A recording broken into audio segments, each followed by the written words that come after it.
I mean, you could not write this better. You could not write this better. The rep was just getting ready to grill the person who's supposedly in charge of the tariffs. Okay. And what happened was that Trump removed the tariffs minutes before Rep. Horsford was about to speak to him and ask him questions. This man did not know, Greer did not know that this had happened. And it was just an amazing, amazing moment. Let's just see a bit of that. Mr. Trade Representative, are you aware that the tariffs have been paused? I am, yes. When were you made aware of that? Well, I understood the decision was made a few minutes ago. Sitting here under discussion. Sitting here under discussion. So did you know that that this was under discussion, and why did you not include that as part of your opening remarks? So typically what I don't do is divulge the contents of my discussions with What are the President details of the Congress. pause? Excuse me? China increased their tariffs on the United States. Trump blinked. What do you know about this pause? What are the details of it? Well, the details, as I understand it, is that China continues to retaliate. Other countries didn't retaliate. The president 2 or 3 days ago said we wanted to negotiate with those countries that asked for meetings. That's what we're doing. What are the details? How long is the pause? How many days? How many weeks? I understand it's 90 days. I haven't spoken to the president since I've been So in the this trade hearing. representative hasn't spoken to the president of the United States about a global reordering of trade. Yes, I have. And I've just yet been in the hearing with you, sir. But yet he announced it on a tweet? WTF? Who's in charge? Yeah, amazing moment. And so I'm so grateful that Rep. Horsford is here right now to talk to us about this moment. Thank you so much for joining. I am just so grateful that you're here. And I have so many questions about what happened with this hearing. And I guess, the audience just saw that viral moment. And how did you come to find out? Because you're in the middle of grilling this guy. And how did you come to find out that Trump had totally just changed his position on tariffs? So kind of to provide a little backdrop, I went into the hearing really expecting to talk about the impact of these tariffs on tourism. I represent Las Vegas. We've already seen a drop in the number of international travelers as a result of these erratic policies and approach. And minutes before it was my time to question the trade representative, the post by the president was made. I was made aware. I literally watched as the staff for the trade representative came to the witness stand to notify him. I could see the shock on his face. And I had, I think, a mere 2 or 3 minutes to prepare for how I would pivot from what I planned to talk about, which was tariffs and its impact on Nevada, to how this unfolding event was happening right before us, and what I would do to ask questions of the trade representative who should have been advising the president throughout this process.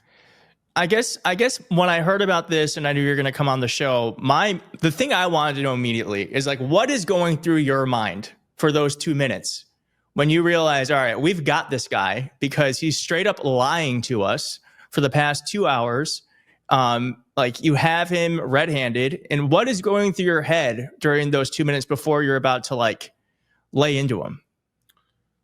Well, if I can be frank, I said WTF in the hearing, but it was what the fuck. Yeah. I love that we're swearing now, by the way. I love that Democrats are swearing. Well, that I'm like, are you really kidding me right now? Yeah. And then initially I just wanted to get him on the record about what he knew about this pause, to understand how long it was, who the tariffs applied to, who they didn't. And as he's responding to me, I'm realizing, oh, this guy knows nothing about what's happening. Literally, the president pulled the rug out under him. And for a moment, I was a little empathetic for him. But then I'm like, oh no, people got screwed over the last 5 days. At that point, they've lost their retirement, they're losing their savings. I had constituents calling me talking about how much uncertainty this is causing them. And then I'm like, it made me enraged that this administration could be so reckless and that the president could care so little that he even sent his trade representative and pulled the rug up under him at the same time. But then I'm like, well, I don't really care about this trade rep guy. I care about the people that I'm here to represent and fight for. And so my questions turned into concern, turned into rage. And then I asked the question, was this market manipulation? And I literally could tell from his tone and his demeanor that I had tapped into something that was real. And now it is very apparent that this was a plan to make billionaires rich and to screw all the rest of America, all the rest of us. So that is your opinion on this, is that Donald Trump did the tariffs knowing the economy was going to crash, or at least the stock market was going to crash, and that he would always rescind them, but he would tip off his friends ahead of time. I mean, I think we have seen, there's like, I don't know, I'm not a stock person, but there's charts that show like the calls for that, like S&P 500, for instance, that happened 10 minutes before the tariff pause was announced. So there's definitely a lot of evidence there. But it is your suggestion, because of the way he was responding, that that's more likely than not what happened. Well, what I do know is it's a game for Donald Trump, but it's real life for everybody else. You know, the stock market might be a game to rich people, but for the people who put their retirements and their savings, their health savings accounts, for those of us who have invested for our children's college and their future, to have all that put at risk for someone's game. And look, the facts are now proving themselves out. Bloomberg reported that billionaires made $300 billion in a day after he rescinded or issued the pause. Meanwhile, that's after trillions of dollars was lost for everybody else. They literally are gaming the system, but they're putting all of us at risk in the meantime. That's why just yesterday, my colleague, Representative Terry Sewell, and I, she's the ranking member of the Oversight Committee for Ways and Means, along with 131 of my other colleagues, issued a demand letter to the administration on this alleged market manipulation, to find out who knew what when, to get the documentations before they appear to be lost, and to get to the truth. Because somebody, if there was market manipulation, that is a crime, and there needs to be accountability regardless of who did it. I've heard members of Congress may have gotten information about this. Respectfully, Representative, I guess I know a lot of the audience is a little fed up, because I kind of feel like between Merrick Garland and the original 2008 financial crash, where we bailed out the billionaires and the companies that fucked us all over, quite frankly, it just is like, all right, well then it's all so well and good, but I would really love to see someone actually, a lot of people actually get, if this has happened, to get in trouble. It is a huge crime. I'm thinking about the 65-year-old mom who doesn't have the stomach for volatility in her 401k and pulled it out only for it to go back up. And she's probably lost, a large percentage of her retirement.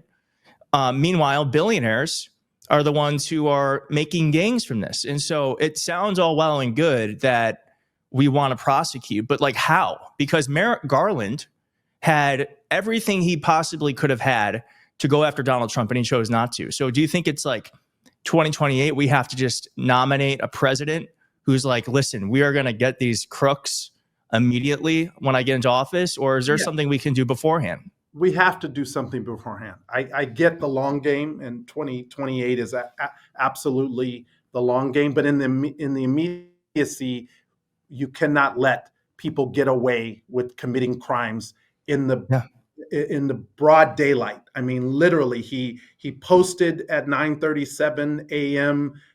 Go by, and then his trade representative starts testifying before our committee at 10 o'clock. He's defending their actions for hours.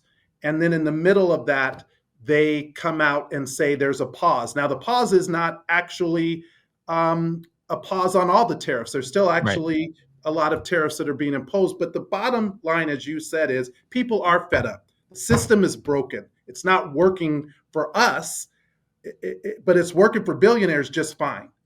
And that is what I think the moment does require. And this is not even about politics. This is about the moment that we're in and what we're willing to fight for. So no, I'm not willing to turn another eye at this. I am looking to get the facts, to make sure that we know who knew what when, and to get the documentation, and to allow that to go wherever it goes, and to hold anyone and everyone accountable in the process.